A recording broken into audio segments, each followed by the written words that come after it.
Frères et sœurs en Christ, bonjour.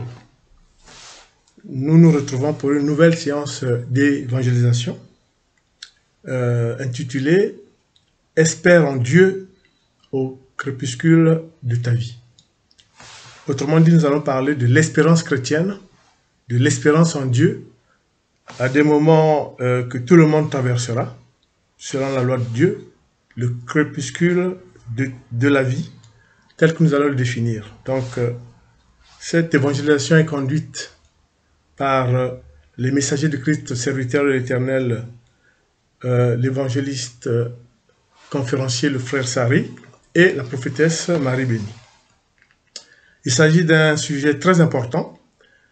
Son importance est due d'abord au fait que souvent on n'y pense pas, mais d'après ce que Dieu a prescrit après le péché d'Adam et Ève, nous avons perdu l'immortalité. Et donc, toute personne est soumise à une dichotomie, c'est-à-dire, vous naissez, vous vieillissez, et si aucun phénomène intercurrent entre-temps, vous mourrez de par la fin de vie, de par la vieillesse. Donc, c'est une loi inéluctable de Dieu, et nous le verrons lors du développement de notre séance d'évangélisation.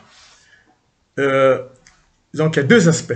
Il y a l'espérance en Dieu et il y a le crépuscule de la vie. De façon générale, le crépuscule de la vie, comme je venais de le définir pour le chrétien, c'est s'il va bien, il naît et puis il vieillit et il arrive que la fin viendra, quelle que soit la personne. Par contre, Dieu n'a pas laissé sa création sans repère, puisque à travers le temps, à travers les Écritures, à travers la bonne nouvelle, il a donné l'espérance en la création, il a donné l'espérance pour les chrétiens, il a donné l'espérance pour tous les hommes de pouvoir recourir à lui, de pouvoir appeler au secours au Dieu créateur dans ces moments précis, dans ces moments peut-être pas critiques, mais inéluctables de la vie. Donc Dieu a mis en place ce qu'on appelle l'espérance chrétienne. Cela n'est pas étonnant parce que quand il y a eu le péché d'Adam et Ève, que Dieu a dit que vous perdez l'immortalité et que désormais vous pouvez tomber malade et que vous mourrez, en même temps, Dieu a bien dit à Adam et Ève que vous utiliserez évidemment tout ce qui est dans la nature pour vous soigner. Et en même temps, que vous allez prospérer, que vous allez vous multiplier. Ce faisant, Dieu vous donne l'occasion en toutes circonstances de pouvoir recourir à lui par des prières, par des invocations, en suivant sa parole pour mieux affronter effectivement cette phase ultime de la vie, pour pouvoir faire en sorte que tout ce qui a trait au crépuscule de la vie, notamment la déchéance physique, la fatigue, l'incertitude, les baisses de facultés morales, tout cela puisse être allégé par la bonté de Dieu. Et c'est très important. Et souvent, nous avons choisi ce sujet inspiré par l'Esprit Saint parce que c'est un moment de la vie où souvent les gens sont négligés, ils sont abandonnés par la famille village, ils sont abandonnés par ceux qui les entouraient même lorsqu'ils travaillaient, quand ils étaient en période active. Et tout cela fait que le chrétien se remémore du fait que même à ces moments très critiques de la vie, il faut penser au Christ, il faut penser à Dieu. Donc, comme je disais, cette notion d'espérance est une notion chrétienne, elle est elle-même mise en place par Dieu et a été réitérée, comme nous allons le voir dans le texte, par Jésus, hein, qui dit que qui prie se met en contact avec mon Père. C'est très important. Amen.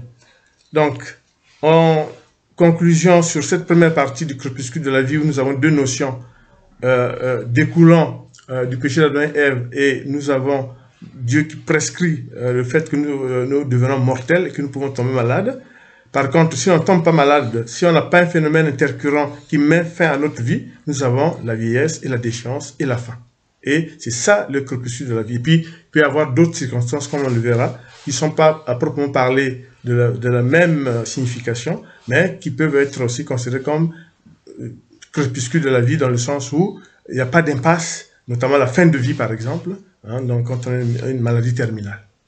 Et donc, c'est pour dire que, pour commencer, nous allons voir que cette espérance chrétienne a été mise en place par Dieu lui-même, elle est bien retracée dans les récits bibliques.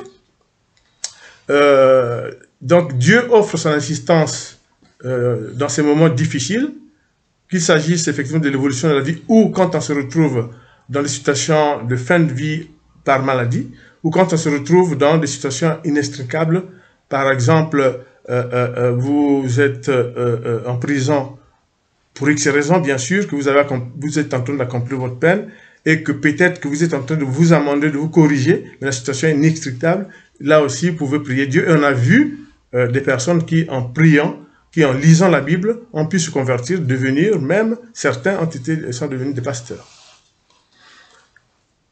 Donc, pour vous dire tout, c'est que cette espérance chrétienne, Dieu l'a même montré, notamment par son grand serviteur, qui avait pris de l'âge, à qui il avait donné la mission de conduire le peuple israélite à la sortie d'Égypte jusqu'à Canaan, la terre promise, c'est Moïse. Et Moïse avait pris de l'âge, et Dieu dira lui-même dans l'Exode, Dieu a dit que, bien sûr que Moïse était très âgé, il avait 120 ans, mais il avait les yeux d'aigle, il avait encore une vision d'aigle. Et Dieu par là voulait dire que, par bien sûr sa bienfaisance, la bienfaisance de Dieu, Moïse qui était très âgé, qui était son serviteur, l'un des plus grands serviteurs de Dieu, avait une vue d'aigle. Alors que vous savez que la déchéance de la vue est la conséquence même du vieillissement. Donc nous allons lire un premier passage pour vous montrer comment que Dieu effectivement mis en place l'espérance dans ces moments difficiles. C'est le psaume dit de Moïse, le psaume 90, versets 10 à 14. Oui, je lis la parole de Dieu, je lis le psaume 90, versets 10 à 14. Je lis la parole de Dieu. La durée de notre vie, 70 ans, 80 pour les plus forts, une longue vie apporte seulement fatigue et souffrance. Les années passent vite et nous en envolons. Qui connaît la force de ta colère? Elle est aussi grande que notre respect pour toi. Notre vie est courte, fais-nous comprendre cela. Alors notre cœur sera rempli de sagesse. Ta colère va durer jusqu'à quand, Seigneur? Reviens vers nous, aie pitié de tes serviteurs. Dès le matin, remplis-nous de ton amour, et nous chanterons, nous crierons de joie toute notre vie. Amen. Amen. Donc, comme vous le voyez dans ce passage, dans ce psaume de Moïse, Moïse trace bien le contour de l'espérance que doit avoir le chrétien, que doit avoir tout homme, tout croyant envers Dieu, du fait de la déchéance physique, du fait du vieillissement. Et Dieu est entendant.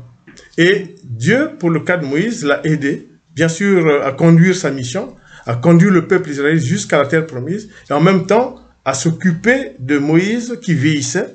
Et comme je vous le disais, il a tenu parole, puisque il dit même, le reflet de tout ce qu'il a fait, que Moïse vraiment avait une vue d'aigle qui montre très bien que, par la grâce de Dieu, Dieu a permis à ce que certains maux, certaines souffrances puissent s'éluder du fait simplement de cette espérance chrétienne.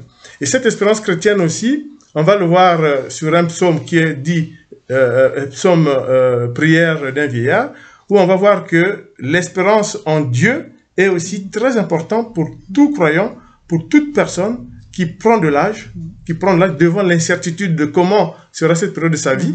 Parce que comme je vous l'ai dit, cette période de la vie, elle est sujet à quoi? À la faiblesse, à la fatigue, au trouble de mémoire. On ne peut pas se lever pour prier, pour faire ce qu'on a l'habitude de faire. Et c'est très important que Dieu, quand vous le sollicitez, puisse nous donner cet élan de courage, cet élan physique pour pouvoir effectivement bien appréhender cette fin de vie, ce déclin de la forme physique. Et c'est très important. Et je vais vous lire donc le psaume 71, dit prière du vieillard. Versets 10 à 12 et puis les versets 19 à 20. Mes ennemis parlent de moi. Ceux qui me surveillent se mettent d'accord. Ils disent, Dieu l'a abandonné. Courez après lui, attrapez-le, personne ne le sauvera. Dieu, ne t'éloigne pas de moi. Mon Dieu, viens vite à mon aide. Dieu, ô Dieu, ta fidélité est aussi haute que les nuages. Ô Dieu, toi qui as fait des choses si grandes, qui est comme toi? À cause de toi, j'ai connu beaucoup de souffrances et de malheurs, mais tu viendras me rendre la vie. De nouveau, tu me feras remonter du fond de la tombe. Donc, voilà, hein, amen. Voilà comment est-ce que Dieu ne nous abandonne pas en ce moment difficile. Parce qu'il est bien sûr le Créateur et il est conscient que cela a été prescrit à tout homme. Alors, c'est ici aussi l'occasion d'essayer de soulever une problématique que les uns et les autres doivent éviter de faire.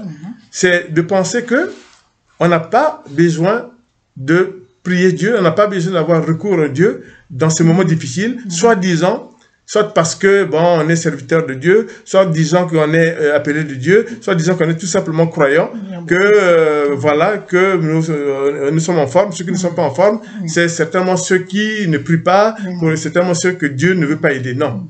Ce n'est pas comme ça, parce que nous allons le voir que même des gens qui ont eu l'onction de royauté, l'onction de sagesse, ont été rattrapés par la déchéance physique, ont été rattrapés par la maladie. Parce que la maladie, découlant du fait que l'immortalité nous a été enlevée, est pour tous. Donc c'est très important. Donc, en le disant, nous voulons tout simplement dire que le recours à Dieu a même été réalisé par Jésus sur la croix. Souvenez-vous qu'au moment de sa passion, au moment où il était sur la croix, en agonie, que dit le Christ? Dans le psaume 22, qu'est-ce qu'il dit? Ben, il dit, Père, non, il dit, mon Dieu, pourquoi m'as-tu abandonné? C'est très important. Jésus lui-même sur la croix dit, mon Dieu, pourquoi m'as-tu abandonné? Donc, il a recours à son Père. Il nous donne l'exemple en disant, à ce moment difficile, ne vous gênez pas, n'ayez pas honte, ayez recours au Père. Lui-même sur la croix l'a dit, et de ce fait, vous savez très bien que Dieu a agi. On sait très bien qu'il y avait toute une constellation d'anges autour du Seigneur, et c'était prescrit, mais tout s'est passé comme Dieu l'avait programmé. Donc, on peut dire que l'espérance découle de la foi. Autrement dit, le fait que nous croyons en Dieu, nous croyons tout ce qu'il dit, évidemment, nous développons, nous avons recours, nous avons espoir en Dieu dans ces moments difficiles. Donc, nous redisons, espère en Dieu au crépuscule de ta vie, quelles que soient les circonstances, puisque ce dispositif a été déjà mis en place par Dieu. Et même le Fils de Dieu, lui-même sur la croix, selon le psaume 22, a bien dit, mon Dieu, pourquoi m'as-tu abandonné? Et c'est très important.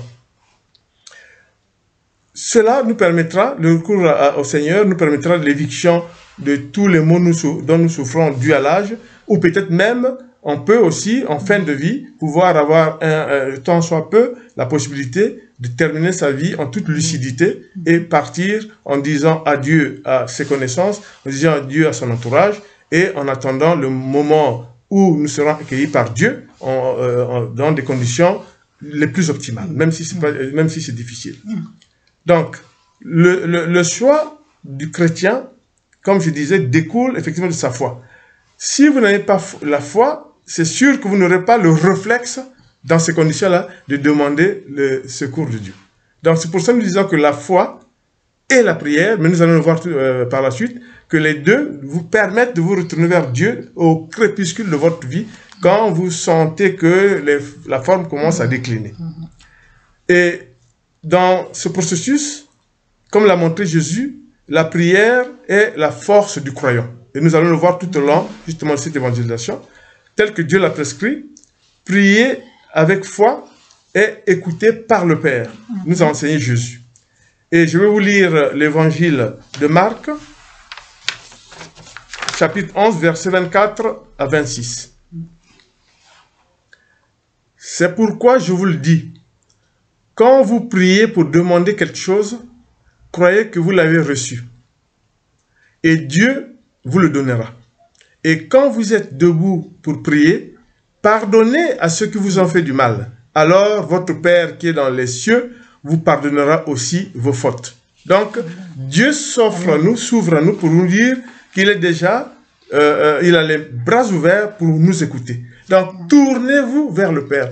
Tournez-vous vers le Seigneur pour prier et pour lui demander de l'aide au crépuscule de votre vie. Et c'est très, très important. Et c'est pour ça que on ne le dira jamais assez. Le Seigneur est à côté de ceux qui le sollicitent et à ceux qui se font son compagnon, comme Jésus l'a montré avec les disciples d'Emmaüs. Vous savez que effectivement Jésus a cheminé avec les disciples d'Emmaüs, d'invisible était devenu visible, et il a été invité par les disciples à partager un repas avec lui. Et à la fin, il les a envoyés dire aux autres qu'il était ressuscité. Et c'est pour ça que nous disons que cette invite du Seigneur Jésus ouvre l'espérance des chrétiens pour solliciter Dieu dans des moments difficiles. Et j'insiste beaucoup, parce que c'est souvent les croyants n'ont pas recours, quand ils sont dans des circonstances comme ça, des crépuscules de leur vie, à recourir à la prière et à demander à Dieu le secours. Très important. Et nous savons que Matthieu disait, dans Matthieu 7, verset 7 à 10, il disait, le Seigneur dit, demandez et l'on vous donnera. Vous le savez, cette parole de demandez et l'on vous donnera. Alors, par contre, quelles peuvent être les raisons pour lesquelles souvent il apparaît que le croyant n'y pense pas? Ou alors, qu'est-ce qui explique que ce que nous disons là, les gens n'y pensent pas parce qu'il y a probablement le manque de foi. Mais ça, effectivement, nous disons que pour le chrétien, dès lors que vous croyez en Dieu, dès lors que vous avez été baptisé, dès lors que l'enseignement de Christ dit que demandez, l'on vous donnera, que le Père est tout à fait disposé à écouter vos prières, il faut le faire. Évidemment, il y a aussi la dichotomie qui est que avec l'âge avancé, on perd des réflexes par les troubles cognitifs qui peuvent s'y associer. On ne pense pas à sa prière parce qu'on ne peut pas, c'est plus que soi. Il y a le découragement, il y a la faiblesse qui vous empêche peut-être aussi d'avoir assez de force pour vous lever, faire votre prière, prendre votre Bible. Mais on peut prier, même sans la Bible dans les mains, on peut prier le Seigneur. Le Seigneur est à l'écoute pour qu'il vous donne tant soit peu. Il vous écoute, vous donne un peu de force pour pouvoir affronter cet âge avancé que vous avez. C'est très important. Ayez recours à Dieu. C'est vrai qu'il y a aussi, on a vu des personnes à ces moments difficiles qui ont le doute et le découragement. Souvenez-vous que, comme disait Dieu, comme disait Jésus, aujourd'hui c'est le tour de votre tour, mais demain c'est le tour de quelqu'un d'autre. C'est la loi depuis le péché d'Adam et Ève. Donc, ne vous découragez pas en disant c'est le sort, ça tarde sur moi. Non, tout le monde passera par là, mais en fonction des rapports que nous avons de sollicitation avec Dieu, nous allons bénéficier de son apport qui pourra nous alléger, nous souffrons, et voire même, quelquefois, faire en sorte, comme nous allons voir pour le cas qui va venir là dans la suite, où Dieu a rétabli certaines personnes. Donc, c'est très important. Il y a aussi un autre aspect qui fait que nous soulevons cette problématique du crépuscule de la vie, c'est les sévices aux personnes âgées. Alors, qu'est-ce qu'on entend par sévices aux personnes âgées? Pourquoi nous le disons là? Mais les personnes âgées, les créatures de Dieu peuvent être abandonnées par les autres. Combien de sujets âgés n'avons-nous pas vu abandonnés et quelquefois privés de toute aide? Et cela peut aussi aboutir à ce que très rapidement l'échéance finale s'installe, que la fin arrive plus vite. Et c'est justement, nous disons que par des prières, Dieu peut vous aider à faire en sorte que vous ayez de l'aide aussi autour de vous. C'est très important. Ne pensez pas que vous êtes seul. Mais c'est vrai que dans ce moment difficile où la tendance de la société, c'est effectivement la marginalisation des personnes âgées, c'est vrai que vous pouvez aussi prier, pourquoi pas avoir recours au Christ, avoir recours à Dieu, avoir recours à l'Esprit Saint, pour que au moins des personnes puissent s'occuper de vous, pour que vous ne soyez pas abandonnés. Et ça, c'est très important. Et c'est pour ça qu'on dit que la parole de Dieu peut venir au secours de nos faiblesses. l'écriture, la bonne nouvelle peut venir au secours de nos faiblesses. C'est très important. Et Jésus lui-même l'a montré que cela passe par la prière. Souvenez-vous que quand les apôtres ont demandé au Christ, mais oui, mais comment pouvons-nous faire pour prier Dieu? Est-ce que vous pouvez nous montrer comment prier? Et Jésus leur a montré la prière emblématique enseignée par le Christ, le Notre Père. Et dans le Notre Père, je ne le dirai jamais assez, vous avez 7 demandes. Donc, autrement dit, Jésus nous ouvre la voie déjà. Il dit, il faut prier et demander et vous serez entendus. Et dans le Notre Père, il y a 7 demandes. Vous allez réciter votre Père, vous verrez qu'il y a 7 demandes. Et déjà, c'est une leçon magistrale de Jésus pour dire, demandez et l'on vous donnera. Priez et Dieu est sensible à ça. Quand vous priez Dieu, ben, Dieu le sait. Et Jésus disait que quand vous aimez, vous m'aimez mon Père, et moi je vous aime, et quand vous priez, Dieu le sait, et Dieu vous écoute. C'est très important. Et ce que nous disons, c'est quoi? C'est que dans des circonstances difficiles, ben, vous devez faire appel à votre foi et à votre prière. Nous avons déjà dit que la foi et la prière, c'est l'interface entre vous et Dieu. Alors, Dieu peut consolider en nous des formes physiques pour nous permettre d'affronter le crépuscule de notre vie. Souvenez-vous que rien n'est impossible à Dieu. Et souvenez-vous d'Abraham, et je vais vous lire justement le cas d'Abraham pour que vous soyez édifiés. Les messagers de Christ, serviteurs éternels, vous font des séances d'évangélisation en s'inspirant de la parole de Dieu. C'est pour ça que nous avons toujours recours à ça. Donc, Genèse 25, chapitres 7 à 8. Abraham a 175 ans. Quand il meurt, il quitte la vie après une vieillesse longue et heureuse. Il va rejoindre ses ancêtres déjà morts. Donc, voilà. Dieu a accompagné Abraham qui avait 175 ans et il est mort pratiquement dans les mains de Dieu. Et Dieu l'a accompagné et c'est ce qu'il venait vous dire. Abraham, vous savez bien que c'est le patriarche, il a été choisi par Dieu. Il a toujours été fidèle à Dieu puisque c'est notre patriarche. Vous connaissez bien l'histoire d'Abraham. Dieu l'a choisi et était le patriarche du peuple chrétien. Et Dieu ne l'a pas abandonné. Il était très âgé et Dieu l'accompagnait. Et là, je viens de vous lire justement la Genèse où on voit très bien que dans sa vieillesse, Dieu l'a aidé et l'a accompagné. Quand je disais que Dieu a mis en place dans notre fonctionnement le recours à l'espérance chrétienne, quelles que soient les circonstances, surtout en rapport avec le crépuscule de la vie, il y a 2 exemples qui sont cités dans la Bible qui sont très importants. C'est que il y avait 2 vieillards à qui Dieu avait fait des visions, avait même annoncé l'arrivée du Christ. Il s'agissait du grand prêtre Siméon et vous aviez la prophétesse Anne qui, elle aussi, bien qu'âgée, attendant la mort, ne pouvait pas mourir tant qu'ils n'avaient pas vu le Christ arriver au temple de Jérusalem. C'est très important. Et quand les parents de Jésus ont amené l'enfant nouveau-né au temple, le Siméon et la prophétesse Anne ont remercié Dieu, ont chanté des cantiques, le cantique de Siméon, et même la prophétesse Anne a béni l'enfant, a béni Dieu en disant que maintenant je pouvais aller en paix. Qu'est-ce que ça veut dire? Ça veut dire que Dieu a dit à ces 2 personnages que vous ne mourrez pas tant que vous n'avez pas vu le Messie.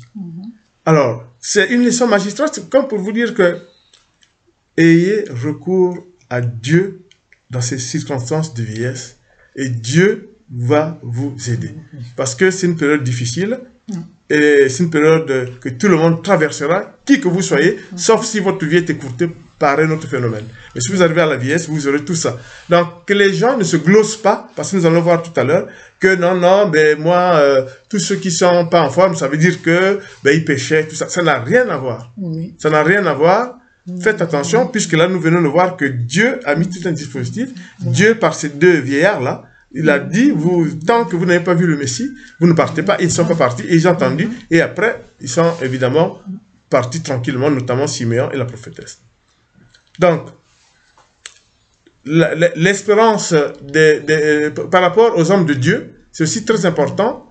Quelle que soit l'humilité que nous devons avoir, d'ailleurs, ce qui est très bien, nous devons toujours avoir à l'esprit que ce chemin, c'est pour tout le monde. Naissance, vieillesse et puis fin. C'est très important. Et c'est pour ça que le prophète Ésaïe, nous allons voir ce qu'il dit par rapport à cela. Ésaïe,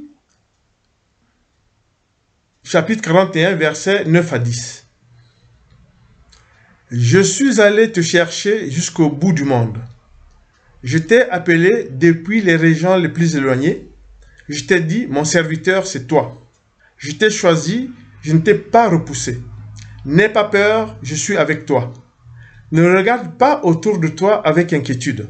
Oui, ton Dieu, c'est moi. Je te rends fort. Je viens à ton secours et je te protège avec ma main puissante et victorieuse. Amen. Amen. Donc, comme vous le voyez, c'est ce que je disais, Dieu est là pour nous aider, pourvu que nous ayons toujours le réflexe de penser à lui, parce que Dieu aime bien qu'on fasse appel à lui. Il a les mains ouvertes et il est entendant et il nous secourt. Et dans ces cas, il nous donne un peu de force pour affronter toutes nos faiblesses, tout ce que nous vivons. Et c'est très important. Et par contre, il faut témoigner sa foi. C'est très important. Et là, comme je venais de lire, là, le prophète Isaïe qui avait la grande foi, regardez comment est-ce qu'avec Dieu, Dieu lui fait cette révélation. Mais il y a aussi une grande leçon dans la Bible, c'est l'histoire du centurion romain qui va demander à Jésus, souvenez-vous, il avait son esclave, ou enfin bon, son esclave qui était très malade, un esclave qui était, je dirais, très serviable, et le centurion romain va donc à la rencontre de Jésus. Qu'est-ce qu'il dit à Jésus?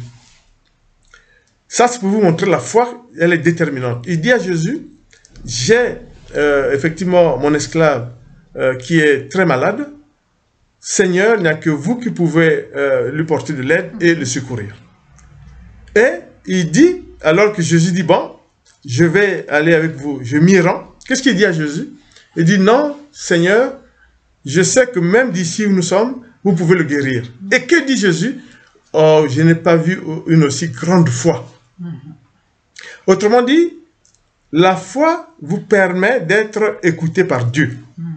Si vous avez foi, votre demande est écoutée. Et là, la preuve est là, puisque le centurion romain, il dit au Christ, non, non, je ne suis pas digne de vous recevoir, de vous amener, mais dites seulement une parole et je serai guéri. Souvenez-vous de cette parole emblématique. Et effectivement, l'esclave, avant même que le centurion romain n'arrive chez lui, ses serviteurs couraient vers lui en disant, l'esclave est guéri. Seigneur, je ne suis pas digne de te recevoir, mais dis seulement une parole et je serai guéri. Et ça, c'est important. Et c'est ce qu'on a dit que Jésus a apprécié son niveau de foi. Donc, ça, c'est pour vous dire, avec la lecture qu'on a faite d'Isaïe, c'est la foi, toujours la foi. Vous devez témoigner de votre foi et prier. Alors, cette espérance chrétienne aussi, on peut dire qu'elle est une tradition. Pourquoi je le dis? Je le dis parce que si Dieu a mis ce mécanisme en place, il faut se souvenir qu'il y a eu plusieurs cas qui relèvent de l'espérance chrétienne. Prenez le peuple israélite. Qu'est-ce que Dieu a instruit à Moïse au mont Sinaï?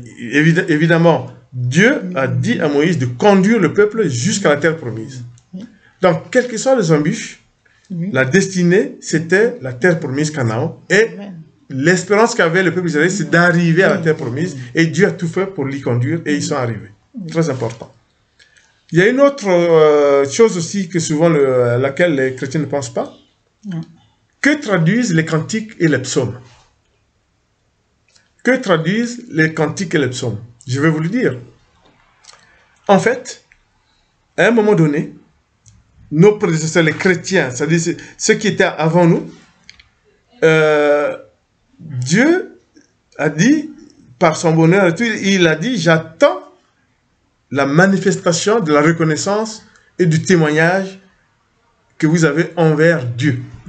Alors, les croyants et beaucoup d'hommes de Dieu, des rois qui avaient l'onction de royauté, l'onction de sagesse, l'onction de prophétie, ont élaboré les cantiques et les psaumes. Autrement dit, les cantiques et les psaumes, c'est l'espérance chrétienne, c'est-à-dire que les hommes témoignent à Dieu, font la réponse à Dieu, remercient Dieu de son assistance en mettant en place, en écrivant des cantiques d'amour. Les cantiques, c'est l'amour.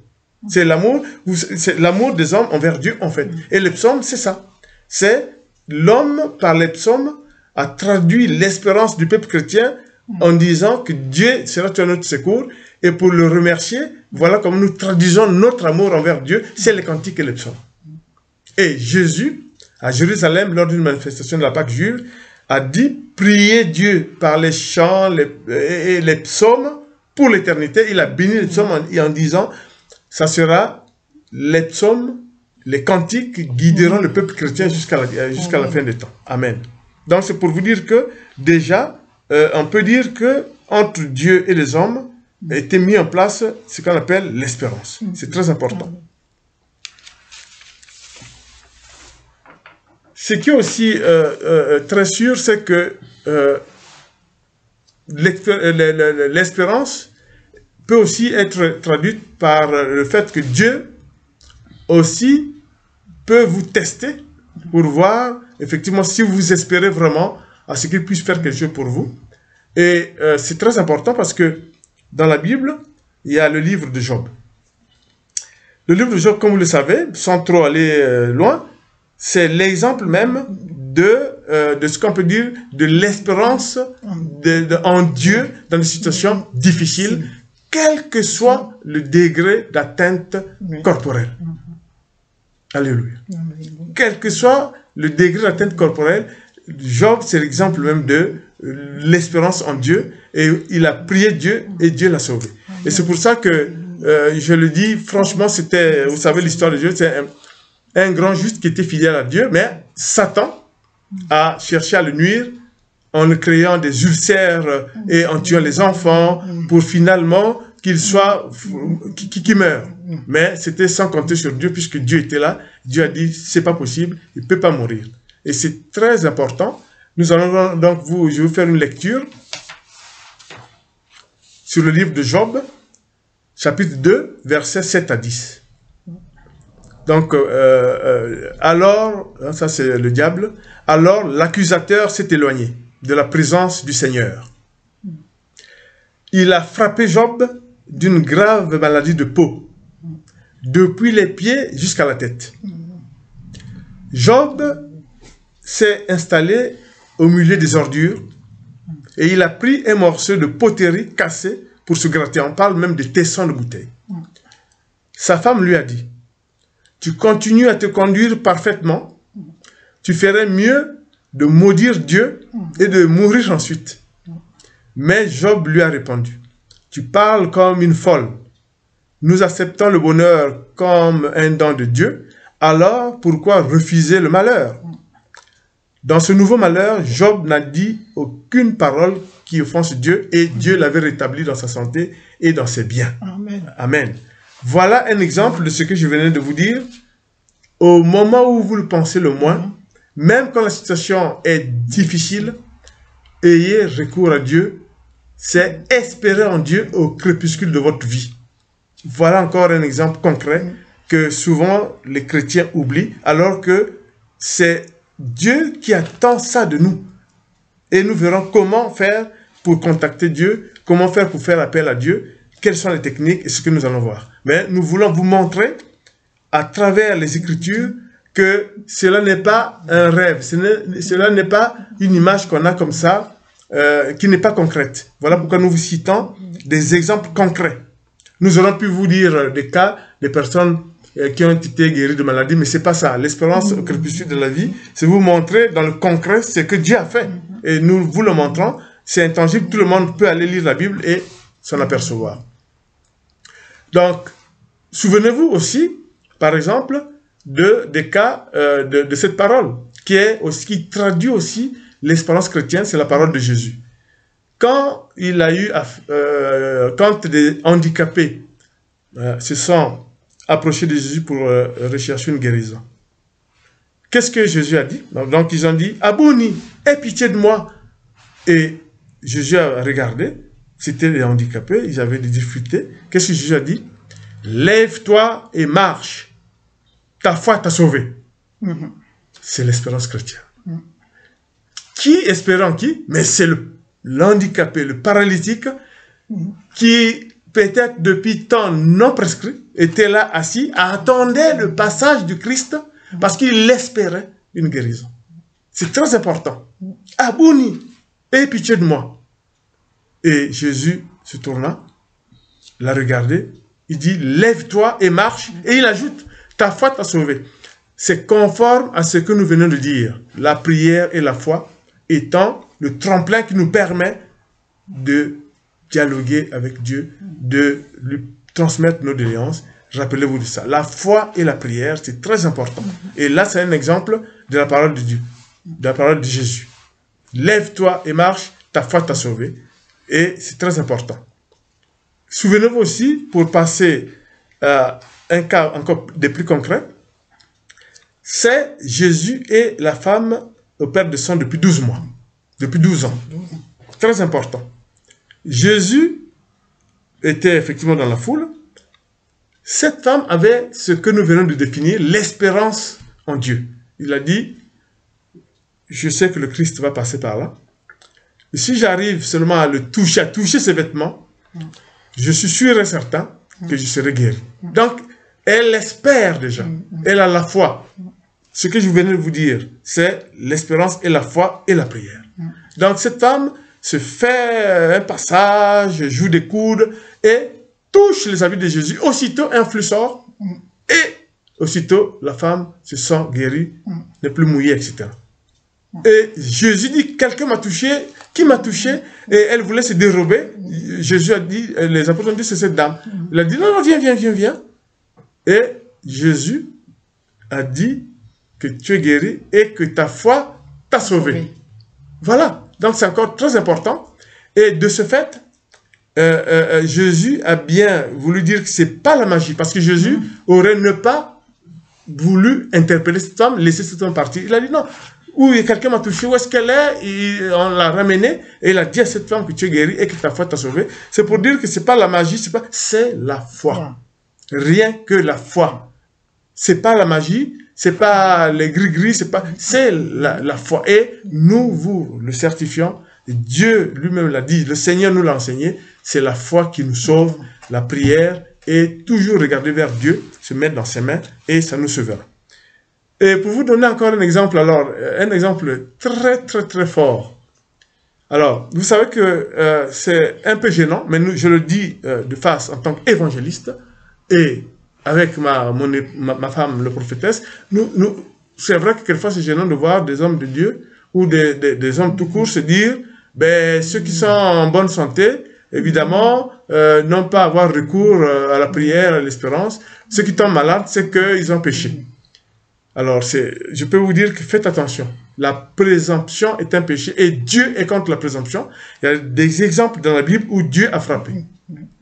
Je ne veux pas m'égarer en vous donnant encore des références bibliques, mais la présomption et l'orgueil, c'est Dieu et vous frappe. Faites très attention. Vous connaissez l'histoire du roi Ézéchias. Au temps d'Ésaïe. Le roi Ézéchias, qui avait l'onction de royauté, conduisait bien son peuple.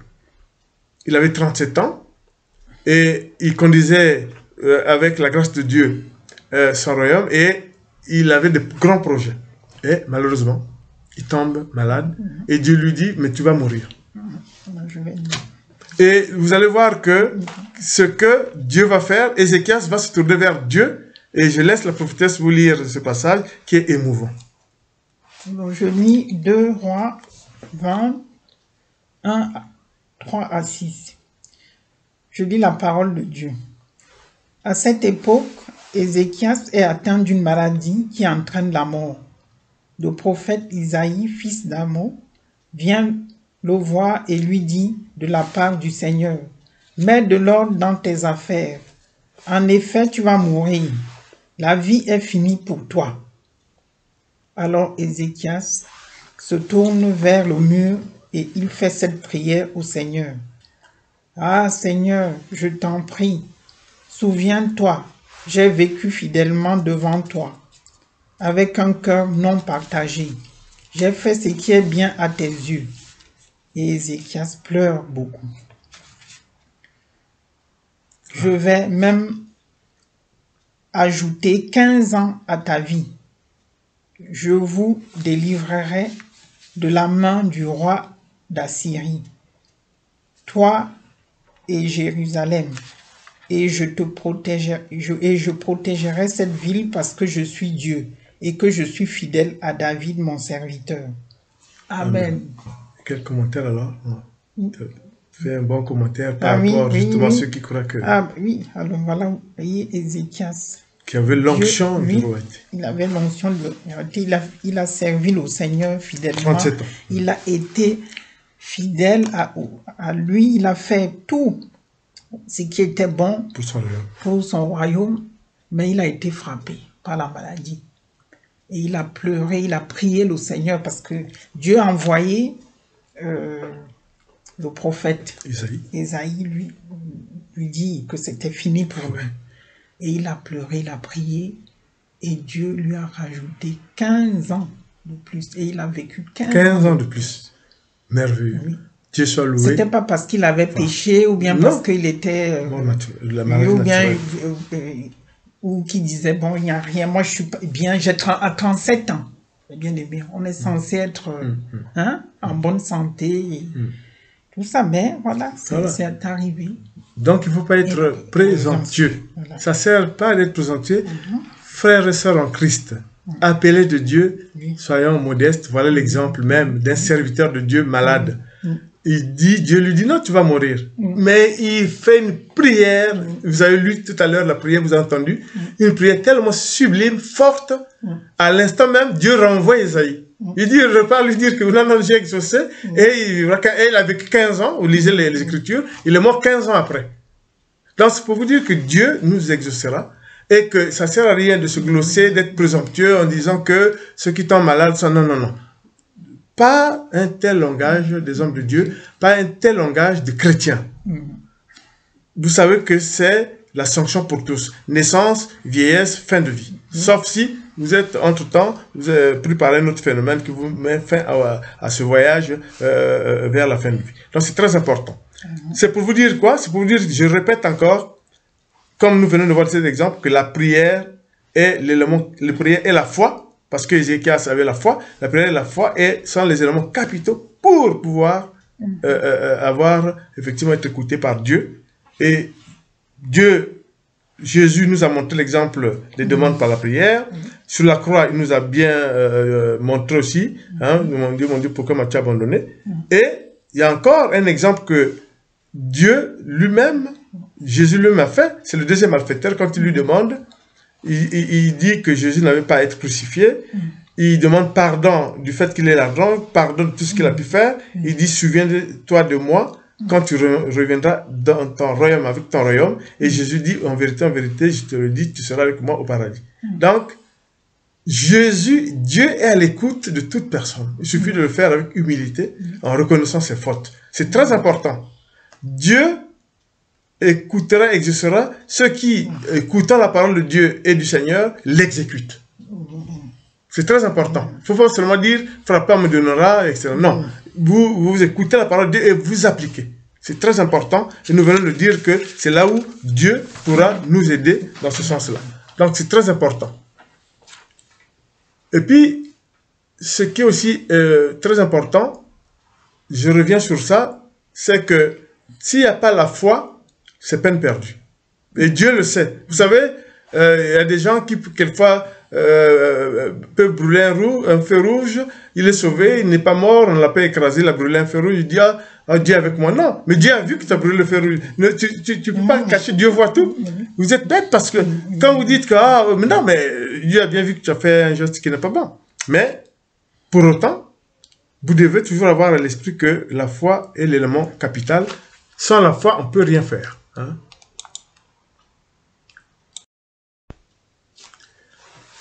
Donc, frères et sœurs en Christ, il y a un élément aussi très important, c'est que du péché capital, du péché d'Adam et Ève, effectivement, on a perdu l'immortalité, mais il y a aussi le fait que Dieu a tracé un âge maximum. Vous savez que autrefois, dans la Bible, vous voyez bien les âges avec lesquels certains personnages de la Bible sont morts. C'était des âges très avancés. Hein?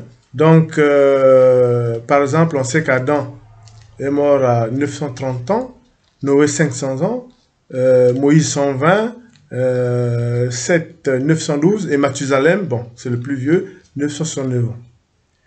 Ce qui est sûr, c'est que c'est Dieu qui décide de quel âge moyen peut vivre un homme. C'est pour ça que la prophétesse va lire un passage, parce que ce qui est très important, c'est que la plupart d'entre nous, je suis sûr et certain, ne savent pas que effectivement Dieu a reprécisé un peu les choses sur les âges, et vous allez voir ce qui est conforme à la vie moderne. Donc la prophétesse va lire les Genèse 6. Alors, je lis Genèse 6, versets 1 à 3. Je lis la parole de Dieu. Les êtres humains deviennent très nombreux sur la terre et y mettent au monde des filles. Les habitants du ciel voient que ces filles sont belles et y choisissent leurs femmes parmi elles. Alors le Seigneur se dit, le souffle de vie que j'ai donné aux êtres humains ne restera pas toujours en eux. En effet, ils vont mourir un jour. À partir de maintenant, ils ne vivront pas plus de 120 ans. Amen. Amen. Voilà, c'est ce que vous disiez les messagers de Christ, serviteurs de l'Éternel. Dieu, voilà, dans la Genèse, a précisé ça aussi. Pour les croyants, pour ceux qui ont, les chrétiens, pour ceux qui ont la foi, qui lisant les Écritures, c'est pas étonnant. Effectivement, c'est 120 ans. Et voilà, Dieu l'a mis comme base de toute l'humanité. Et évidemment, cela dépend de comment vous évoluez. Si vous n'êtes pas affecté par d'autres choses, mais si vous naissez, vous n'avez pas de problèmes qui interfèrent avec votre vie, c'est à peu près ça, c'est à peu près 120 ans. Bon, ça c'est la loi de Dieu, elle est comme ça. Et toujours pour vous dire qu'à partir de ça, Dieu est toujours contre les gens qui peuvent se glosser, de dire que voilà, non, ils seront pas atteints, ils sont en bonne santé, etc. La prophétesse va aussi vous lire Matthieu 6, où vous allez voir que tout cela relève de Dieu. Alors je lis Matthieu 6, versets 27 à 28. Je lis la parole de Dieu. Ce n'est pas en vous faisant du souci que vous pouvez ajouter un seul jour à votre vie.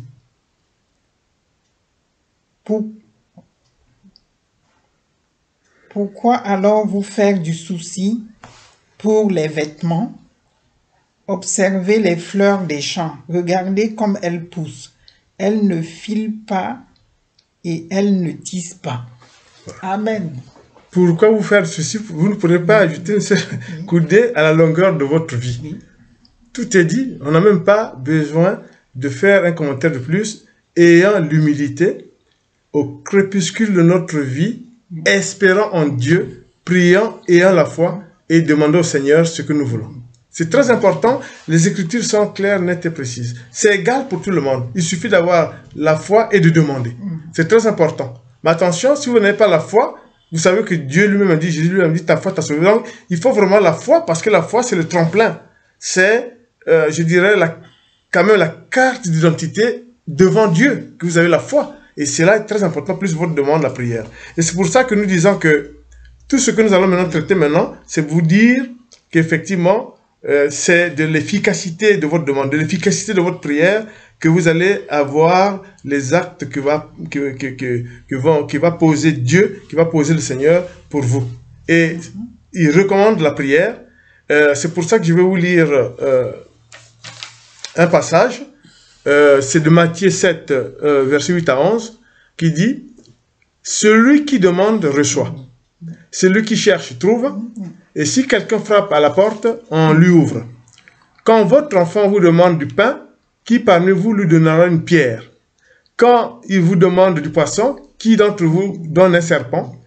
Vous, vous êtes mauvais et pourtant, vous donnez de bonnes choses à vos enfants. Alors, ceci est encore plus sûr, votre Père qui est dans les cieux donnera de bonnes choses à ceux qui le lui demandent. Donc, demandez en vous donnant. Donc, avec foi, priez le Seigneur. Et j'enchaîne aussi sur un psaume qui montre l'espérance des chrétiens en Dieu, surtout dans toutes les circonstances difficiles de leur vie.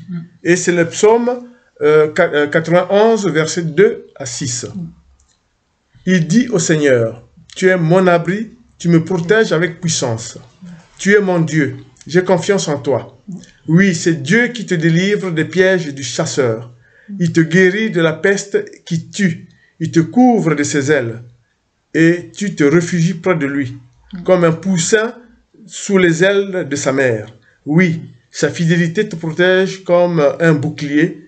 Alors tu n'auras peur de rien, ni des dangers de la nuit, ni des flèches lancées en plein jour, ni de la peste qui avance dans l'obscurité, ni du malheur qui frappe en pleine lumière. Amen. Amen. Donc c'est pour vous dire que ayez toujours à l'esprit la prière qui va vous sauver. C'est très important.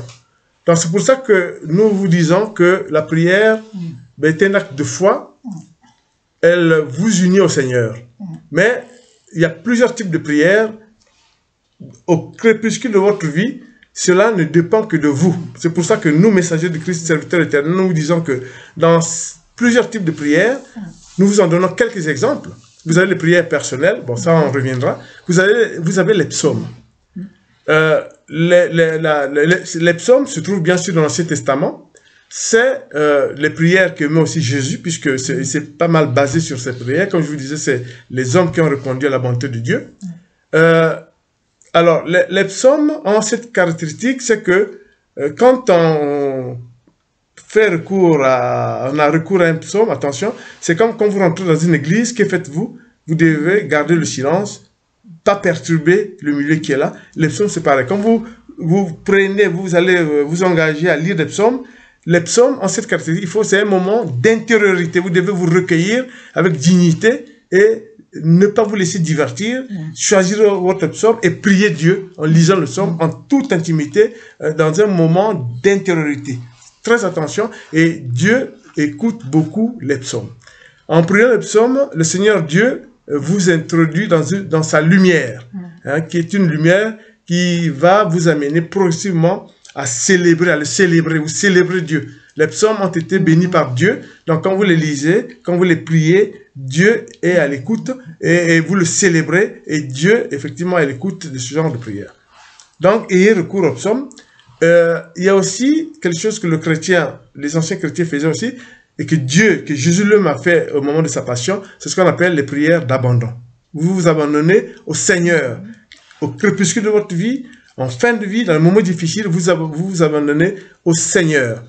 Qu'est-ce que Jésus a dit sur la croix?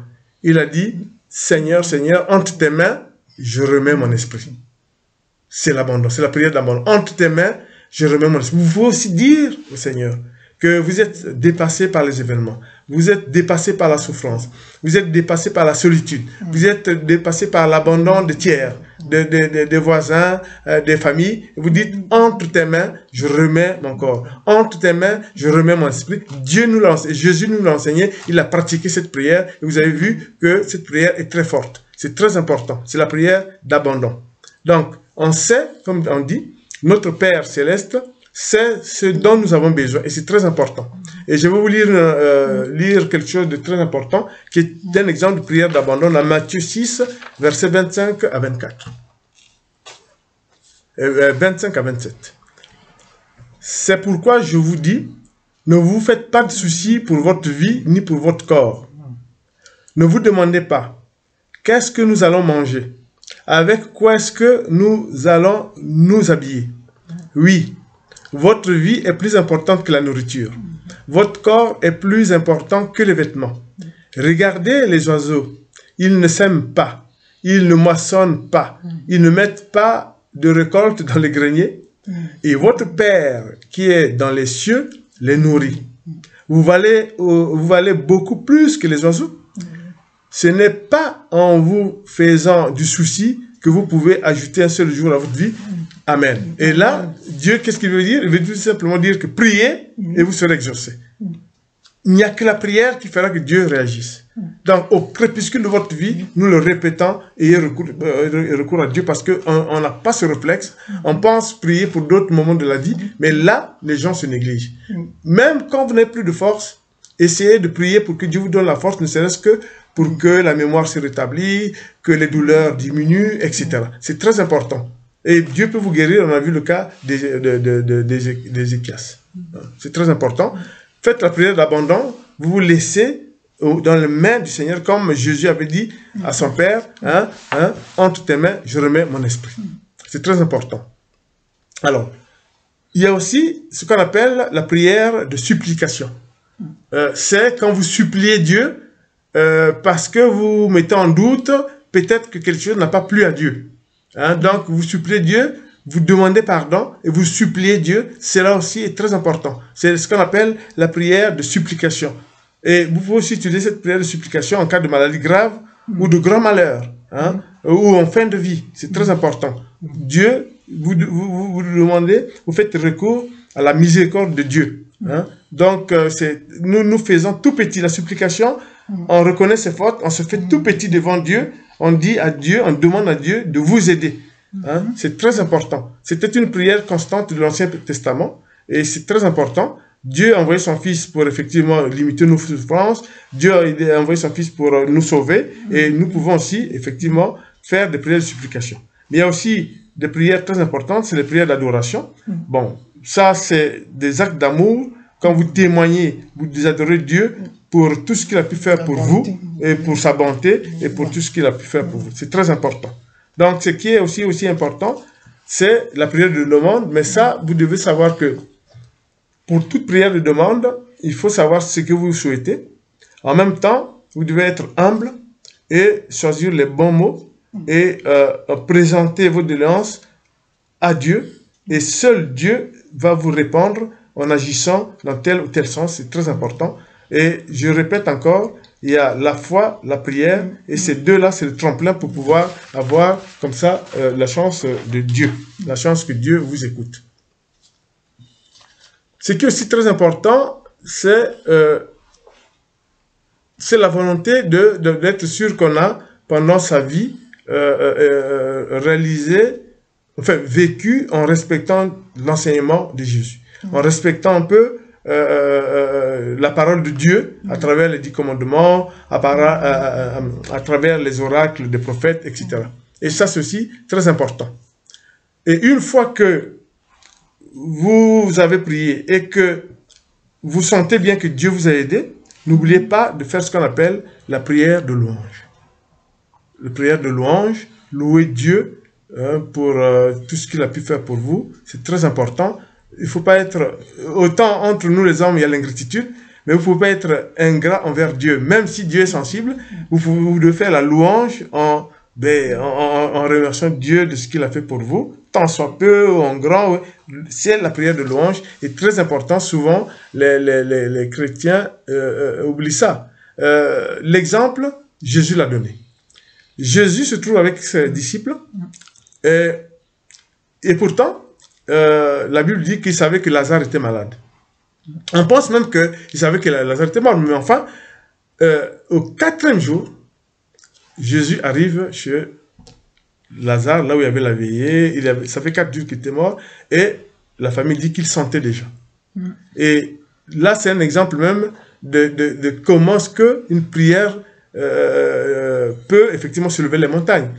Jésus lui-même prie, il fait une prière en disant, en filigrane, mon Père, je sais que tu m'as toujours exaucé. Donc, dans cette prière, il dit, je sais que tu as toujours exaucé. Il vient, il dit, Lazare sort. Mais avant de dire Lazare sort, il a levé les yeux au ciel, il a prié, et l'une des paroles que vous pouvez relire, je vous ramène à aller lire la partie, enfin la parole de Dieu au niveau de la résurrection de Lazare, vous verrez que, Jean 11, 41-42, Jésus prie, Père, et après il dit que je sais que tu as toujours exaucé, et après l'avoir dit, il dit Lazare sort, et Lazare est sorti. C'est pour dire quoi? C'est vous dire que c'est vous montrer la force de la prière. Jésus, par cet exemple, il faut vraiment lire la Bible avec interprétation. Cet exemple voudrait dire que la prière est une force. Dieu écoute. Et là, l'exemple de Jésus, on peut se baser sur ça pour dire qu'effectivement, au crépuscule de notre vie, on peut avoir recours à la prière, demander à Dieu. Et là, c'est son fils qui demande. Et Lazare, il a été ressuscité. Donc, c'est très important. Quand, avec notre vieillesse, nous devons avoir recours à cette prière, louer Dieu pour tout ce qu'il a fait. Par contre, il y a aussi un moment qui est très important, c'est que nous devons chercher à entrer dans l'intimité de Dieu par la prière, dans ce moment difficile, car le Seigneur dit lui-même que mes brebis écoutent ma voix, je les connais et elles me suivent. C'est très important. Donc, ce qui est très important, c'est justement les prières de demande, les prières de louange, et en toutes circonstances, et toujours recours à ça. Et je vais vous lire justement là, l'évangile de Jean, chapitre 10, versets 27 à 28, où Dieu nous montre qu'il est à l'écoute de ceux qui prient. Mes moutons écoutent ma voix. Moi, je les connais et ils me suivent. Je leur donne la vie avec Dieu pour toujours. Ils ne mourront jamais. Amen. Et personne ne pourra les arracher de mes mains. Amen. Voilà. Donc, ayez toujours à l'esprit de prier pour que vous puissiez bénéficier de recours au Seigneur. C'est très important. Et je répéterai jamais assez la façon de prier. Les psaumes, les prières de louange, les prières d'adoration, la prière de demande de toute nature, en se faisant petit, la prière d'abandon. Abandonnez-vous dans les mains de Dieu. Soyez humble. Mon Dieu, pourquoi m'as-tu abandonné?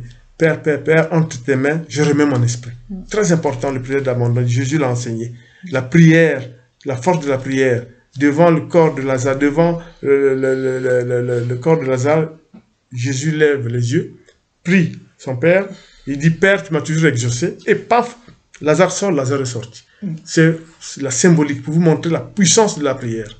Ayez recours à la prière, car le crépuscule de la vie est un moment que tout le monde en passera par là, sauf si la vie est écourtée. C'est très important. C'est pas une maladie, le crépuscule de la vie. C'est l'évolution de la vie.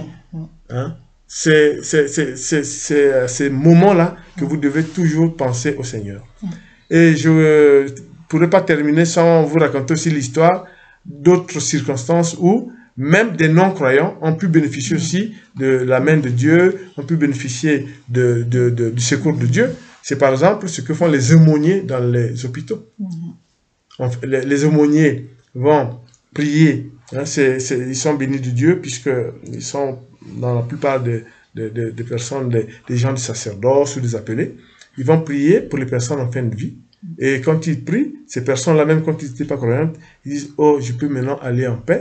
Et les aumôniers, effectivement, prient pour ces gens-là. Nous avons aussi des aumôniers qui sont des aumôniers militaires. Ils accompagnent des gens qui sont recrutés dans l'armée, qui vont dans les théâtres d'opération. Il va sauter la nuit dans un champ hostile. Il est parachutiste. Ils vont sauter la nuit dans un champ hostile. Et les aumôniers nous disent que même ces militaires qui ne sont pas croyants, mais ils disent « Oh Seigneur, aie pitié de moi ». Et ils sautent. Ce pas des croyants, mais c'est le réflexe de se dire quand même il y a un créateur. Même eux, ils pensent au dernier moment. C'est une forme de crépuscule de la vie puisqu'ils sautent sur l'incertitude. En terrain hostile, il dit Seigneur, Seigneur, ayez pitié de moi. C'est rapporté par les aumôniers. C'est très important. Et puis vous avez les gens atteints de maladies en phase terminale, parce qu'on l'a déjà dit, qui sont peut-être pas dans les hôpitaux, qui sont à domicile, mais que aussi certains aumôniers, certains hommes de Dieu appelés peuvent aussi aller prier pour eux, etc. C'est très important. Ce qu'on sait, dans le livre de Daniel, vous savez très bien le rôle de la prière, pour terminer par là. Ils ont prié, et quand on les a jetés dans la fournaise, qu'est-ce qui arrive? Ils n'étaient pas cramés. Non, Voilà. ils n'ont pas brûlé. Ils n'étaient pas brûlés. C'est très important. Nous vous donnons toujours des preuves matérielles de la parole de Dieu. On pourrait vous donner, par exemple, des exemples de vivants qui, par exemple, a pu, comme ça, sortir vivant suite à un accident, parce que bon, c'est aléatoire. Mais là, nous vous donnons vraiment dans les Écritures, dans le livre de Daniel, vous verrez comment ses collègues, ils ont prié, on les a jetés à la fournaise, ils sont sortis. Quand le roi est parti voir s'ils étaient vivants, il était surpris de le voir ressortir. Donc, c'est très important. C'est, Dieu veut montrer par là le rôle de la prière. Donc, ce qui est aussi très important, c'est que au moment où la faiblesse du corps, soit par votre vieillissement ou par la maladie est là, vous avez deux choix qui s'offrent à vous. Vous priez au nom de Jésus, vous invoquez son nom pour qu'il vous aide à combattre le mal, pour qu'il vous aide à vous fortifier, pour que vous puissiez faire face à la situation, et pourquoi pas avoir ne serait-ce qu'un répit, c'est-à-dire un prolongement de la vie, pour mieux aller en phase terminale. Ou alors aussi, vous pouvez aussi se conformer aux Écritures, se conformer aux enseignements de Christ, et faire en sorte que vous soyez, en priant fortement, vous soyez revêtus, ce qu'on appelle les chrétiens, du glaive de l'esprit. Le glaive de l'esprit, et que cela puisse vous aider à combattre de manière spirituelle dans le combat violent, et que les ennemis tombent par le glaive divin. Et c'est très important. Ça, c'est ce que nous enseignent les Écritures. Gloire et puissance au Roi Céleste, notre Père du ciel. Amen. Amen. Et que cette évangélisation que nous avons conduite vous permette de vous souvenir qu'au crépuscule de votre vie, vous devez espérer en Dieu, appeler au secours à Dieu, car il est là pour écouter vos prières. Nous vous avons montré lesquelles, qu'est-ce qu'il faut demander, et on vous a montré à travers la lecture biblique que Dieu est entendant, et Dieu a déjà fait preuve de sa grandeur en aidant les personnes dans les circonstances les plus variées. Voici la preuve. On dit que tout le monde soit béni en écoutant cette évangélisation. Et on dit Amen. Amen. Amen. Amen.